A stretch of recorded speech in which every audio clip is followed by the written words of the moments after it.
Kolo twagendako ne mu Makka essula 3:27 nga Bayibuli egamba nti bw'oyingira mu nnyumba y'omusajja ow'amaanyi omukwata n'omusiba ku miguwa n'ojjayo by'oyagala.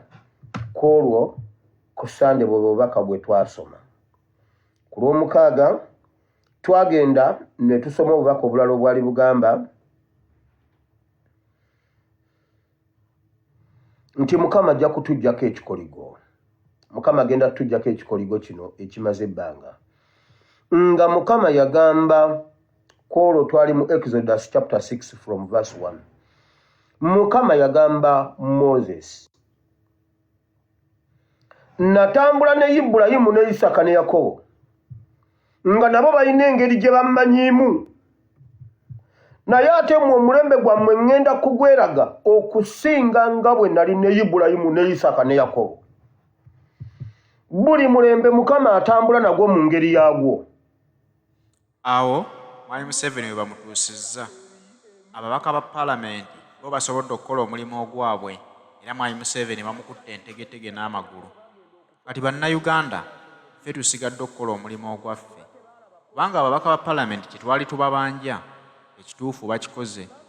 Bamalidde ddala emyezi kati 2 nga tebali mu Paalamenti. Balaga obutali bumativu okulaga eri bannayuganda bannaabwe era bannayuganda bannaffe abaabuzibwawo. N'olwekyo bannayuganda twebuuzanga nti ababaka baffe bo bino tebabiraba? Basobola okuteeka ebintu ebyo mu nkola nga bwe twabibasaba? Ababaka bwe bateeka ekintu ekyo mu nkola baatuuse n'okubeera nti baagala okugobwa mu Paalamenti olw'okuba nti baajeema okutuula entuula ezo zonna ze bamalirizaako. Bannayuganda ffe twasaba ekintu ekyo ababaka baffe ne bakiwuliriza. Bwe baba nga bakiwuliriza katono we batuuse, kitegeeza ke kaseera okuyambako ababaka baffe tubanjizeeko bannayuganda bannaffe.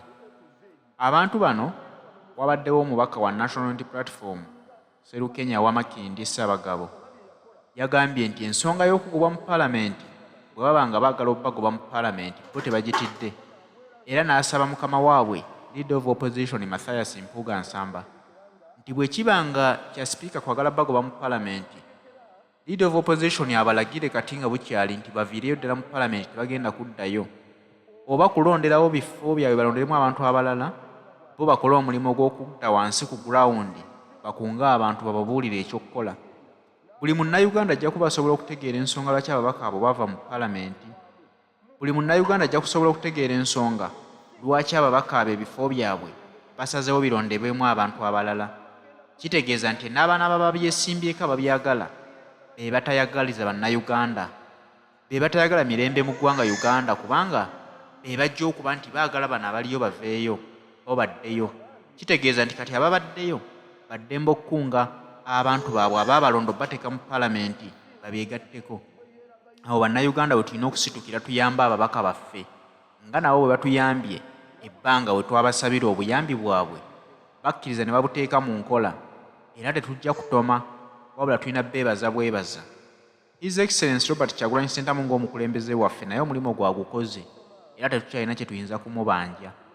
Kati akaseera kakwebuuza nti bannayuganda ffe tunaalabika ddi mu sisitimu eno okwenyigamu okulaga nti ddala naffe tukooye, kubanga tewali mukulembeze kati gwe tusobola kunenya nti takoze. Omukulembeze waffe Kyagulanyi Robert Ssentamu ogwo gwagukoze, ababaka be yatulondera ogwabwe bagukoze. Kitegeeza nti kati bannayuganda ke kaseera naffe tulaga amaanyi gaffe, tubeeko kye tukola, waakiri tulemererwe twenenye ffekka nti mu butuufu twagezaako ne tulemererwa, okusinga okwenenya nti tetwagezaako twalemererwa okugezaako. Omanyi kiba kirungi okugezaako n'olemwa okusinga okulemwa okugezaako. Batandika okutta bannayuganda ne batandika obbatega abakazi nga tebamanyi, abawala baabwe ne bajja ne bafumbirwa nga batemu, ne batta abantu mu ngeri ez'enjawulo, ne batuuka ne bakwata obuyinza ne battira abantu mu malwaliro, ne battira abantu mu accident, ne battira abantu nga bookya abaana b'amasomero, ne bakuba abantu amasasi. Reports ne zibula, teri report yali evuddeyo. Ne batemula mu mateeka, ne batemula ebweru w'amateeka, ne batemula abato, ne batemula abakulu. Bakwata siriimu ne bamukuba mu Masaka kyotera Rakai awo abo Luweero yamuttisa masasi ne mundu n'abasala bonna n'obukumbi n'abamalawo bw'amala okutuuka mu buyinza n'akwata ne bakwata akawuka ka siriimu ne bakakuba mu Masaka kuba yo yali tebadde affected n'olutalo nga tebadde affected nnyo ku mulembe gwe abo n'abamalawo ne siriimu waliwo akasomero ke bawamba awo ne bakateekamu balakisi n'eddwaliro ne bakuba abantu siriimu ng'ensi temanyi Masaka teyaggwaawo awo wonna nga bagerengetanya okulaba nga batwala Uganda naye ng'ensi temanyi ne bagerengetanya ne bakola byonna nga bali mu buyinza tolina nawooba waabira ne balwana okukutula Rakai ne mutukula simanyani ne balwana bakutula kyotera Masaka Greater Masaka yonna ne bagikola ekintu Uganda yonna nebuutikirwa siriimu ne beefuula abalwanyisa siriimu bamukuba mu bantu mu malwaliro n'olwaleero naye Uganda ebalemye okumalawo Bayibuli egamba bweti Mukama atta enkwe z'abagerengetanya emikono gyabwe ne gitasobola kutuukiriza ekyo kye gyatandika bw'abanga Mukama yatulwanira mu biseera ebyo nga tetumanyi bw'aba Mukama yatuyirawo omubiri mu biseera eby'obutamanya lwaki mulowooza nti olwaleero nga tubitegedde Museveni ayinza otumalawo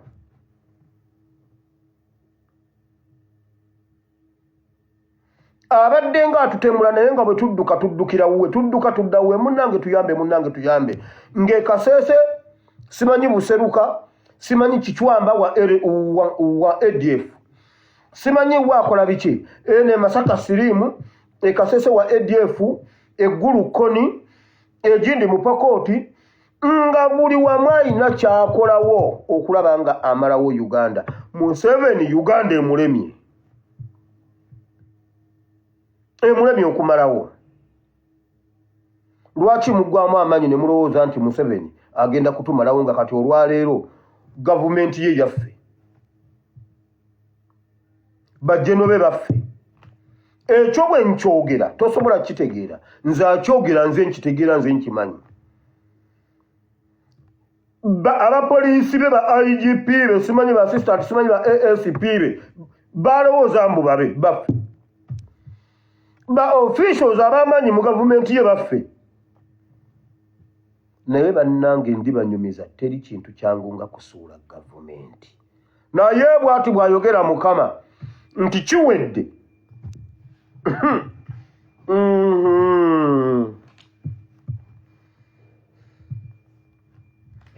Yogwe sura 5 olunyiriri lwa 12 awo bwe twavaawo twaddayo ne tusoma omutwe ogwali gugamba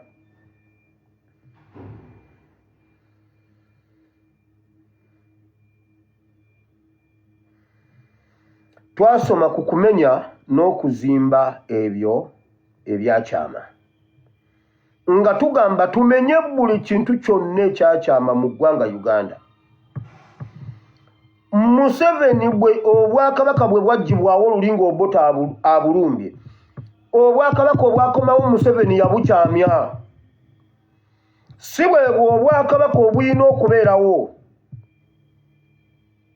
tetusobola kubeera na bwakabaka butalagira tetusobola kubeera na bwakabaka buzibiddwa mimwa ne bagamba bakabaka tebeenyigira mu byabufuzi obwakabaka tebwenyigira mu byabufuzi naye be basooka okuwandiika ebbaluwa bawandiise ebbaluwa nga bagamba Mpuuga addizibwe ekifo kya Loopu njagala beegane era His Excellency agenda gisanga ku mmeeza eri wakatikkiro ku mmeeza eyinza n'okuba nga yatuuse dda mu ofiisi ya His Excellency Buganda yawandiise Ekereziya yawandiise ekkanisa ya Uganda yawandiise oba temwenyigira mu byabufuzi lwaki ekyo mukiyingiramu bwe muba temutuyambye musirikire ddala lwaki ku nsonga za Museveni muvaayo kuza abantu ne musirika saawa yakumenya ate n'okuzimba. Twagenda mu kitabo kya John chapter 2 verse 19 to 20. Yokaana 2:19 paka kwa 2. Yesu yagamba ekkanisa eyemenyebwe ngizimbire mu nnaku 3. Bwe twava awo ne tugenda mu Matayo 16:18 paka ku 19, Bayibuli egamba wenti. Mukama Katonda Yesu n'agamba Petero nti naye gwe Petero kankubuulire ngenda kuzimba ekkanisa empya ku lwazi endala nga n'amaanyi g'emagombe tegasobola kugiyinza. Yesu ayogera bino nga mu ggwanga mulimu yeekaalu, nga mu ggwanga mulimu ekkanisa, nga mu nsi mulimu bannaddiini, nga mu nsi mulimu enzikiriza. Naye Yesu agamba kati agenda kumenya azimbeyo ekipya ekitasoboka kunyeenyezebwa. Tuteekwa okumenya political system eri mu ggwanga Uganda kuba yakyama yeekubira oludda. Tuteekwa okumenya ekkanisa tuzimbe endala. Bulijjo mbagamba Abanyarwanda bali ewabugingo bajjudde batuukirawo ne bawummulirawo ne basaasaanira Uganda yonna. Jjo mwalabye Muganda bwe yazze. Muganda we yabadde ayogera Olunyarwanda ng'ono tannavuunula ng'engalo zajjudde dda bonna baabitegedde dda. Bannayuganda abasabirawo baategeera ddi Olunyarwanda? Genda olaba akavidiyo ako. Olunyarwanda terwetaagisa kuvuunula ewabugingo. Genda olaba akavidiyo. Bannanga temulabanga kintu namukirekawo kiraba okyetegereze. Sireka kintu nga sikyetegereza bakulimba. Era bwe mba saakirabye gamba sinnaba kiraba. Bwe mba nakirabye nkikyusa essimu n'engiwunzika kuba nyinza okuba nga nnina kyensirabye. Bwe mala omulaba wenti nga ngisulika ng'omutwe gudda wansi nga ne mu ntobo z'ebigere ndabayo. Nze ndeka ekintu nga singa nze bakulimba. Bakulimba netegerereza ddala ekintu. Pulira. Yesu n'agamba ngenda kumenya kati ngenda kumenya ate nzimbe. Tuteekwa okumenya obwakabaka obutayogera. Tuteekwa okumenya obwakabaka obutalina buyinza. Obwakabaka obutalina buyinza tebutugasa. Kuba kakati butugasa ki? Batumenya amataka ne bagatwala nga tetutegedde oba obwakabaka bwe bumenya Abaganda oba waliwo Omunyarwanda omubi ali mu kutumenya. Obwakabaka tebwogedde, tebweganye, tebwekkiriza, tebutuyambye, naye ate bo batuyita mu byabwe. Katikkiro najja n'alyoka ayambala kappule, n'alyoka alanga emisinde, n'alyoka atunda dduyiro. Era bannanga okuba omulamu obulungi olina okubanga dduyiro, okubanga dduyiro. Ebyo tubimanyi. John Bosco Kibalama ye yafa butakola dduyiro. Ye nga tomwogerako. Kati saawa ya kumenya tuzimbe ekituufu. Bw'olaba ekintu bwe kityo kiba kyakyamira ku musingi. Kati tulina kumenya okuva waggulu paka wansi. Yesu kye yakola yayingira mu musingi n'amenya okuva wansi paka n'akomawo buli kimu n'akitereeza. Uganda egwana kumenya. Abasumba abatayogera tebalina kwogera basirikire ddala. Bwe muba temutuyambye nate temutwekiikamu. Bujja n'obyogera nga bagamba abo abaana bavuma. Leero bwe kituuka ku baana ba NUP awo asengejja ne byanaayogera. Nze ebyange byenjogera byange nebaza Mukama kuba ndi independent. NRM gye ndimu ekibiina kyange my party. Chairman waayo antya tayinza nakunnyegako kigambo. President General wakyo wa NRM NRM nze gwasinga okutya ageza ngambeko ekigambo. Ageza kingamba alabe.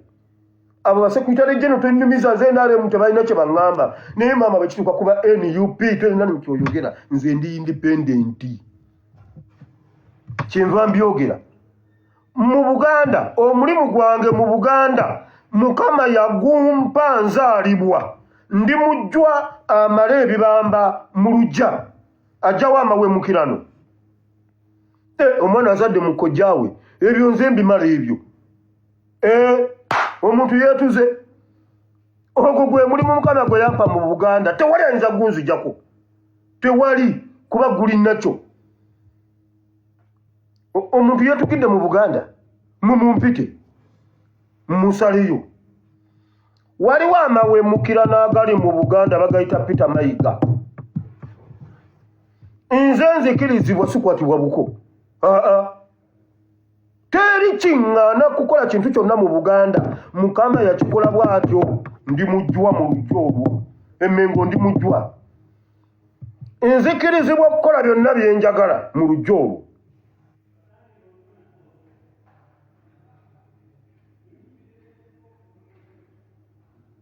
ate munaabunzijako Buganda eyo erina emitendera buli muntu alina kyakola Mugema yekka yasobola okuyita Kabaka n'amugalamiza n'amukuba kibooko 2 era bw'oba owaaba senga Kabaka asala omusango okukola apiiri ogenda wa Mugema n'agamba nti gwe bakutte bw'oba okola apiiri togenda mu lukiiko lwa Buganda togenda wakatikkiro ogenda wa Mugema obe wa maama we Namasole ye Namasole siyogera ebintu ebitaliyo gyokola apiiru ekyo kiri mu butonde kati nange ekyange tewali yakimpa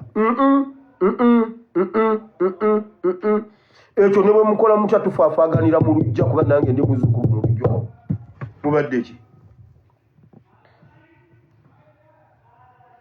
tulina okumenya ne tuzimba ekipya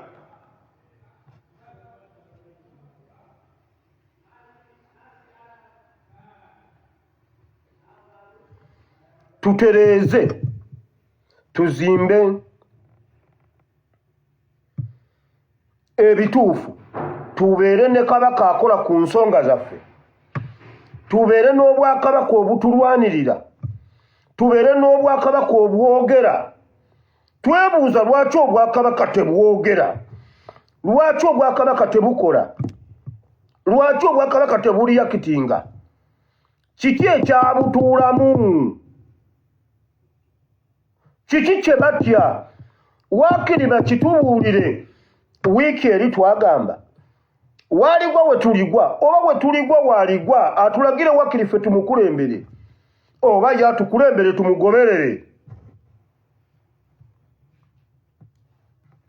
ago nno ge mazima si kyangu okusalayo omulambo oguli omuntu nga yeetuze bagukuba n'ekibooko ate si buli muntu nti nagukuba kibooko si buli muntu nti nagusalayo ng'ojja amawemukira n'awaka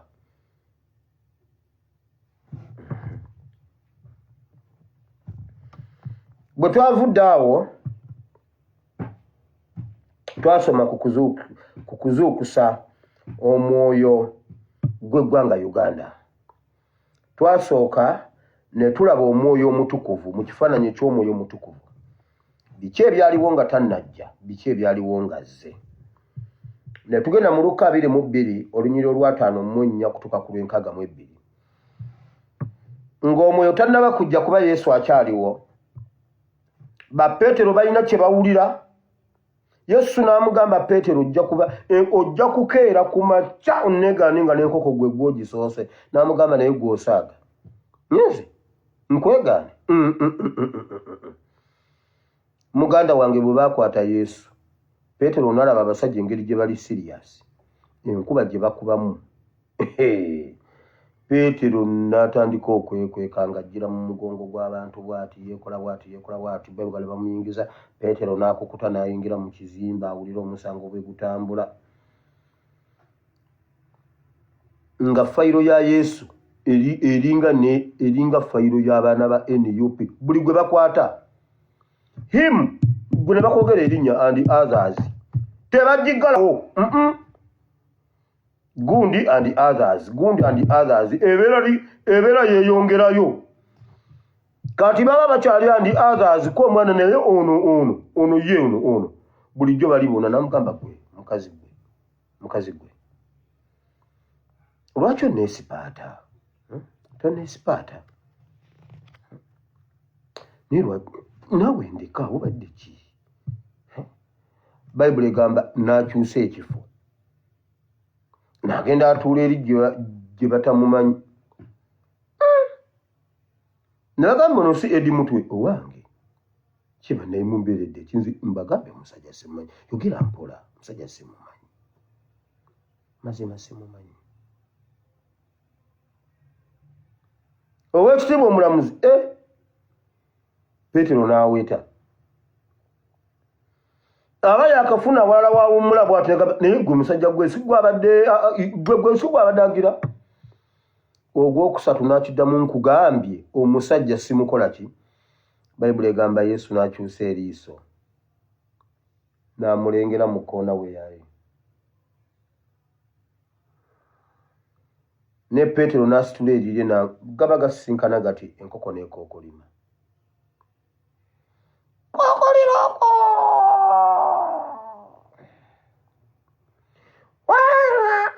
Petero n'agamba maama nnyabo Petero n'aweta n'agenda ne yeenenya naye omwoyo yali tannabakukka omwoyo gwali tegunnaba kumujjula kati ne tugenda mu bikolwa by'abatume ssuula 2 okuva ku lunyiriri olusooka otuuka ku 47 omwoyo omutukuvu nakka Petero n'afuluma n'atandika okubuulira Yesu gwe yali yeegaana Petero n'abatiza abantu n'abatuza obulokozi n'abannyika n'ababatiza bayibuli egamba abantu nga 3,000 olunaku lumu ne basembeza Yesu okuba omulokozi waabwe nga Petero yeegaana luli nga ne Yesu wali yeegaana kati awulira obuvumu nga Yesu tali nawe yagenze kubanga omwoyo gwakka omwoyo ogwo ne tuguteeka mu kifo ky'omwoyo w'eggwanga Uganda nti omwoyo wa Uganda ke si mwe tusiibidde omwoyo wa Uganda ke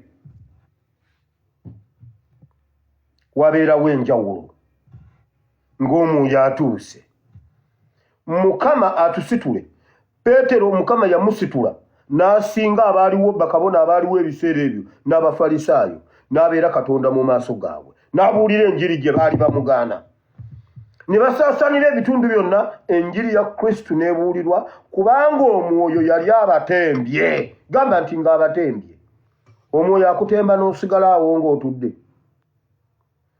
omwoyo agenda batemba kiwedde mu linnya lya Yesu mwe mulindeeko mumulinde abatannamufuna nno mugenda mufuna ku mpaka mbabuulira naawe olunaku olwoku 5 ne tugenda kusoma omutwe ogwali gugamba nti buli lutalo luleeta bajjeno baalwo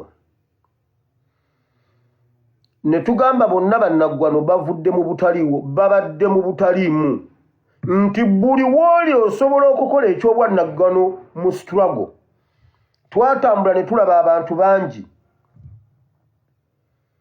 ne tutuuka twava mu kitabo kya Joel chapter 3 verse 10 nti n'omunafu gamba nti nno ndi w'amaanyi tokkiriza bayibuli egamba gw'alina enkumbi ng'oyagala ekitala enkumbi gifuula ekitala gw'alina ekiwabyo ng'oyagala effumu ekiwabyo osobola okifuula effumu kati awo n'omunafu gamba nti ndi w'amaanyi ekiwabyo oddira omuti omuwanvu n'oguteekamu ekintu kibanga akambe naye nga kiriko olukonda gundi n'okifumita mu muti omuwanvu kisala endagala bw'oba tolina kiwabyo okola olusolobyo ye vittu ey'ekiwabyo olusolobyo oteekamu kambe n'okafumita bulungi bw'oti mu muti n'osibako ekyayi ne kanywera n'okasazisa endagala empanvu eziri waggulu n'osala kati ekiwabyo kyo oteekamu kyo olredde kuno ku mugongo kibeera kisala kuno gunkuti owanga wano bwoti kibeerako hando wano n'owangamu omuti otandika okusala endagala bwoti bayibuli egamba bw'obanga olina kiwabyo naye ng'obadde oyagala ffumu ekiwabuli ekyo kyennyini ky'oba ofuula effumu ate n'enkumbi osobola ogifuula ekiso osobola ogifuula ejjambiya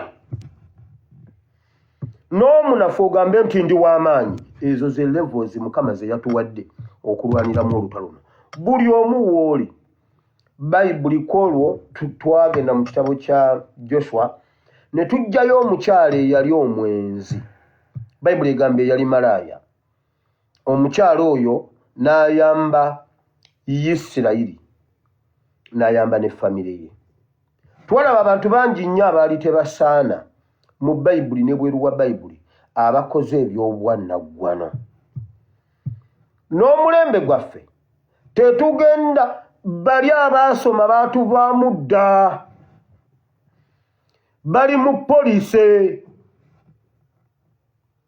nkugambye John Bosco Kibalama abula ne bakugamba talina ndagamuntu ng'endagamuntu bazireese 2:14 John Bosco Kibalama yazaalibwa mu 7 wabula bo olw'okuba bali mu poliisi mbw'okuwaaba okubula kwa Kibalama olina kuleeta ndagamuntu ku John Bosco ne Kibalama ku John Bosco Kibalama n'endagamuntu ani yasooka okubaawo era omuntu bw'ataba na ndagamuntu yaafe kale yali tagirina temuli gyestalinga ndagamuntu abatazina temuli mu kubali gyestalinga temuli mu kubali gyestalinga atalina ndagamuntu taba munnayuganda era yakkirizibwa okufa olw'okuba talina ndagamuntu kati abo baatuvaamu dda ndabyeko ku NBS mbuno Kafuuza agambye mbu Prime Minister yagamba nti tuyina Kibalama yali ayogera ku Kibalama eyaguza Kyagulanyi ekibiina kya Nuupu byonna mujja byogera nakugambye muwe NRM kyebasooka okusasulira kulwana n'amagezi go bw'oba ng'osobola okulwana n'amagezi go n'oyogera ebyekisiru nga bwe weerwanyisawo ate teri lutalo oluzibu nga lwakwerwanyisa olwo olutalo nga gwe weerwanyisa gwe wennyini kubanga gwe asinga okumanya amazima g'oba olwanyisa tegalwanyisikika muganda wange era kyova olaba bakusasula buwanana ne tulaba abantu abakoze Sawulo yali anoonya ndogoyi za kitaawe era bwe bamulonda agamba mu bika bya Isirayiri ekika kya Benyamini ffe tusingayo obutono ate ne mu kika famire yange ya kitange ffe tusingayo obwavu n'okunyoomebwa Mukama onnonze otya okuba kabaka wa Isirayiri Dawudi ava mu nte ne famire yali yamwerabira n'agamba abaana abange baweddeyo ne bamugamba n'agamba kali akaliyo tekalina kye kagattako tekalina kye kayongerako ke kayongera ku famire ne ku Isirayiri yonna n'olwaleero togamba mbu tosobola togamba mbu tewasoma togamba mbu ebyo byonna butaliimu ekintu ekiri kuyisa mu nsi Mukama yakiteekamu ggwe munda bino ebyokusoma bikyongerako bwongezi katono ne bwe baba tebakyongeddeeko egeni osobola okukikola kubanga kiri inbuilt Mukama yakikuwa kiri mu ggwe